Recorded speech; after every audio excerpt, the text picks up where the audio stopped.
Hey everybody. Okay, so I am going over a topic today. It's a topic that I've covered in my podcast before. Before I get into that, though, I just want to say everything that I do on here is completely unscripted. I basically, I encounter a topic. I encounter all kinds of topics all day long, around the clock, from various clients in different industries, and I come to conclusions as to patterns of problems I foresee or different things, common questions that I'm always answering. So that's kind of what I do, and then I just kind of on the fly fire up my camera, and then I'm going to make a go at it. So the topic for today is basically very much on the subject of the evaluation of resources required for successful online presence. And if you've listened to any of my podcasts before, other earlier videos, you will, just in a nutshell, your online presence basically is your website, your social media, anything that you're using on the internet to promote your product, service, information, or whatever it is that you do. So now, anyway, back to the main topic. Okay, so this is a pretty constant problem for me, and it's very difficult to explain sometimes because the internet, the use of the high usage of the internet and everything that we use it for today is still relatively new compared to most other industries. I always use the grocery store as an example because think about how a grocery store started. It's funny, but grocery stores almost have reverted to farmers markets the way they started, many years ago. Anyway, you go into a grocery store, you know where the aisle signs are, you generally know where the cold stuff is, where the ice cream's going to be, the spaghetti, and everything's generally organized in categories, so you're very familiar with that, right? In terms of a website and online presence, there is still so much technology constantly being evolved, created, better ways, faster ways, new technologies, new programming languages. I mean, on and on and on and on, right? So it's no wonder that the common business owner or the technology person who's trying to run marketing or do something within a company is having so much trouble trying to figure out up from down what way they should go. So the first thing, anyway, to set all that aside is to understand that in order to succeed online, you have to properly evaluate what it is, one, that you actually have to do to get your product or service available to the general public where they can actually find it, purchase it, contact you, or whatever it may be that you're trying to achieve there. So, and what I found, and this isn't true in all cases, but it's very common, that there is a misconception as to the amount of energy that should be expended to make this to get the desired results, to get what you're actually trying to achieve. And one of the, for example, let's just use a simple example. Let's just say you're selling a product. Most simple example, you're trying to sell a Bookaloo. I'm just making up a product name. So you're trying to sell Bookalooks. You have a website. You have a really great website created. It's beautiful. It's got nice big product pictures. The product is actually something people can use. So that's always a plus point, right? So a Bookaloo is this great thing that a lot of people can use to make their life easier. But I'm going to write easier life. So let's just say a Bookaloo makes life easy. Okay, so you've got this great website, everything. Now, you've already probably invested a ton of money, or maybe some money in getting this site set up.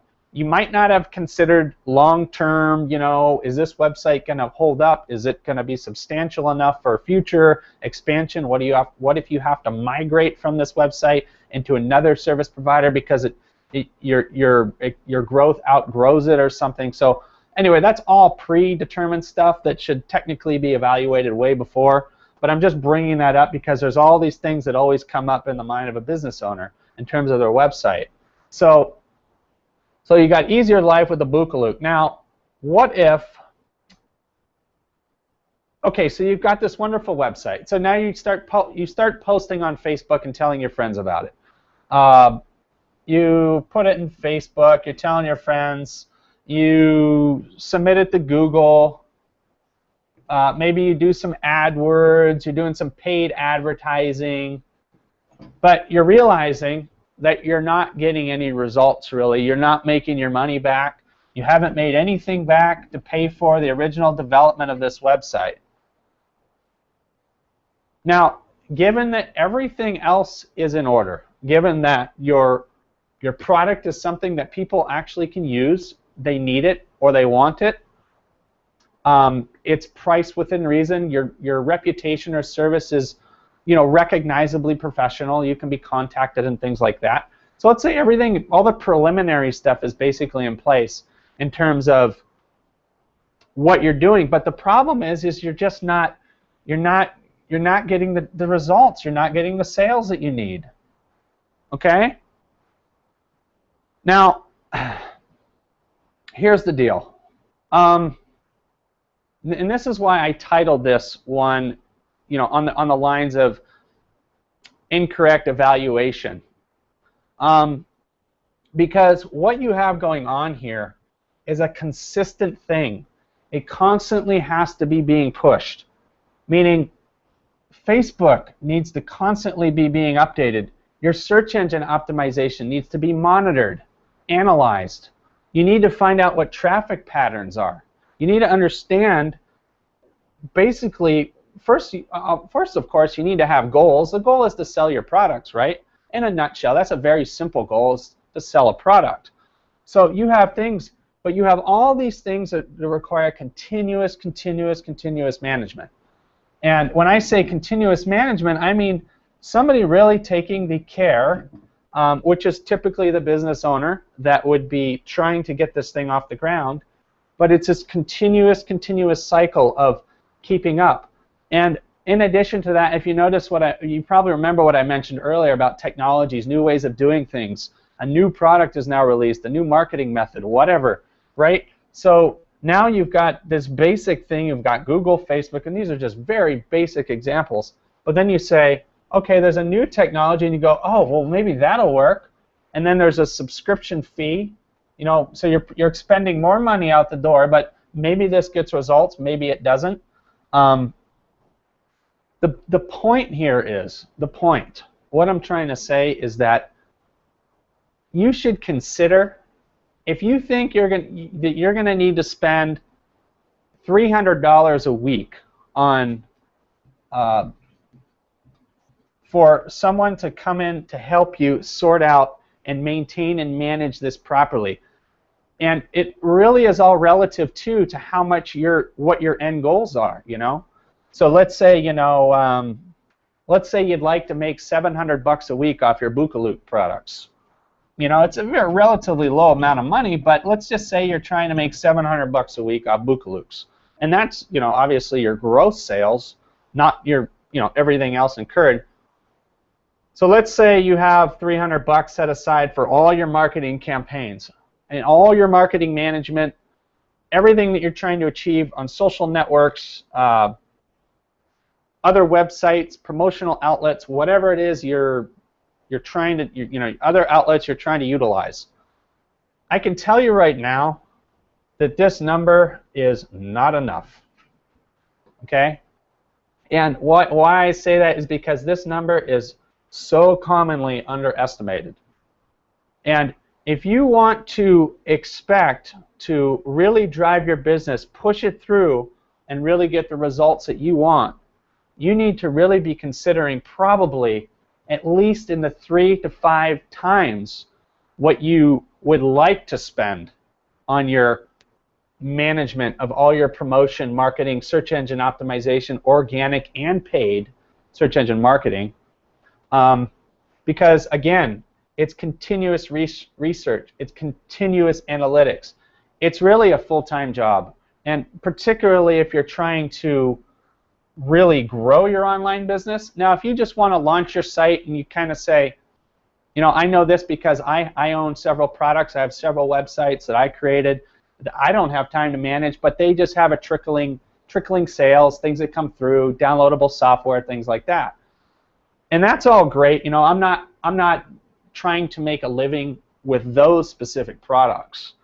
It's just a little residual thing for me on some of those. So, but if this is your bread and butter and your mainstay, you know, in terms of what you're trying to earn in terms of financial, then you really need to consider expending proper amounts of finance to keep all of this in. And you know, it's a kind of thing where a lot of times it can just be unrealistic and unprofitable, because it all boils down to the demand for the product in the end, and obviously, you know, your ratings, feedback, anything that's currently online that people are seeing. So you've got to take all that into consideration in the management of your product or service.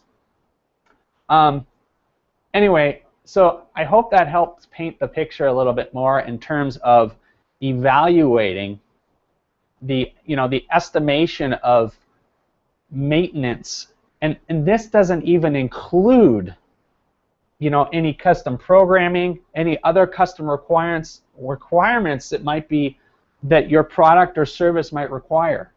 So this should help paint the picture a little bit, but that's all I'm trying to do. I'm not trying to scare you. I'm not trying to lead you in some funny direction.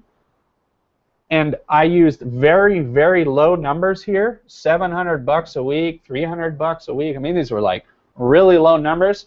Anyone that owns a website and is trying to make a living from it is probably trying to at least make, you know, $30,000 to $50,000 a year. And consider that it costs. Let's consider you're making $50,000 a year and you're paying somebody, you know, $40,000 or $50,000 a year. So you're really, you know, maybe coming out ahead a little bit, but, you know, and a lot of this too, of course, being a business or a website owner, you know, if you are managing and doing all this yourself, then obviously you have an advantage. But in the real world, when you're trying to create your product, improve it, keep maintenance up on it, support it, and do everything else you need to do, you just don't have the resources to do all this other stuff. So it has to be, you know, you have to bring someone in, get help, family, friend, or whatever. But the main point is you have to keep all this stuff continuously going. And, you know, it's interesting because there might be like, there's obviously a few products and services out there that we've all seen that have kind of just caught on like wildfire and took off because they were just fantastic, they were just wonderful, they were, you know, cost efficient, they were helpful, they helped make more money or whatever. So we ran into these new technology elements that come out that have provided that to us. A lot of times it's not really considered what it took to get to that point for some of those companies, and most of the time than not, it was tremendous amounts of pushing and pushing and investment and investment and investment and cycling through this until it was enough off the ground, you know, where it was, you know, pretty publicly known, you know, regionally, nationally, statewide, or what have you. So, and again, all of this, you know, continuous push, all of that has very much to do with, you know, who your market is, who you're trying to promote to, what you're trying to promote. Is it an international product or service? Is it a national? Is it a state? Or is it city? Is it local? You know, so a lot of this costs and everything involved in this process, you would determine the best solutions based on what your needs are. And that obviously is something I can help you with too as a service, but it is really one of those things that just you almost can't ever spend enough time, and it's just a constant job in itself. So anyway, thanks for listening. You know, I get really into this because, you know, I deal with this all day long, and I've, you know, created four successful startups over the years, internet-based startups, and I am going on my 6th and 7th now or something like that. And I just lost track, but I've run into all these things. I've been through them. I've seen them happen. I see my clients go through them. And it's important to understand, if you want to make it online, if you want to be successful, you really have to look at everything involved. And just throwing up a website and hoping people are going to find it or come is just, you know, it's one of those things where, you know, we have to look at the reality of the situation. You know, we have to look at, you know, really what's going on, what the turnout might be like in that case. So if you are considering, you know, if you do own a business website, if you've been experiencing any of this trouble in terms of, you know, this constant management, constant growth online, constant pushing, and you've seen your numbers closing up, you know, I can assure you you're not alone. This is something that businesses run into, and they have to find their own ways to work through it and around it. But like I said, you know, a lot of those businesses we've seen, a lot of those companies that we've seen over the years, there was tremendous amounts of resources and money and genius thoughts and everything else poured into it even before it was, you know, put into actual physical creation in terms of, you know, a product or a website, you know, promotion. Anyway, well, that's my rant for today, and hopefully it was helpful. I try to be as clear as possible, and again, you know, I do this completely on the fly. I did not script this in any way. I was just kind of, you know, telling you like it is, like I see it, and just because I say it doesn't mean it's right. And if you disagree, that's fine too. But this is what I got, so I hope you enjoyed it, and I hope it was somewhat helpful. Thanks a lot for watching, and I will be back.